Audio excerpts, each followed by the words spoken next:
Hello friends, Kalyani ஃபேஷனில் இன்னும் நம்ம என்ன பார்க்க போகிறோம் அப்படின்னா ப்ரா எக்ஸ்டெண்டர் தான் பார்க்க போகிறோம். ஷார்ட்டாக இருக்கிறவங்களுக்கு ப்ரா வியர் பண்ணும் பொழுது ஹூக்கு செட் ஆகாமல் இருக்கிறதான் பெரிய ப்ராப்ளமாகவே இருக்கும்.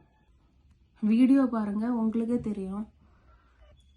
பிரஸ்ட்டு ஃபுல்லாகவே கவர் ஆகிருக்கும். அண்டர் ஏரியா கூட ஃபுல்லாகவே சப்போர்ட்டடாக தான் இருக்கும். சைடு கூட ஃபுல்லாகவே கவராக தான் இருக்கும். ஆனால் இதோட பேக் சைடு பார்த்தீங்கன்னா ஹூக் மாட்டுறதுக்கு ரொம்ப கஷ்டமாக இருக்கும். அதுக்காகத்தான் இந்த பேக் சைடு ஹூக்கில் இதை எடுத்து அப்படியே வச்சு அட்டாச் பண்ணிக்கணும்.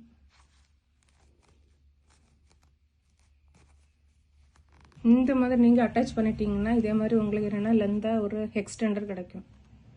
இந்த மாதிரி ஹூக்கில் நீங்கள் மாட்டும் பொழுது உங்களுக்கு டைட்டாக இருக்கிற போல் ஃபீல் ஆகாது. இப்படி நம்ம வியர் பண்ணும் பொழுது ப்ரீத்திங் ப்ராப்ளம் எதுவுமே வராது. இது வேணாம் அப்படின்னு நினைக்கிறவங்க ஸ்க்ரீனில் தெரியிற நம்பருக்கு கான்டாக்ட் பண்ணி ஆர்டர் ப்ளேஸ் பண்ணிக்கோங்க.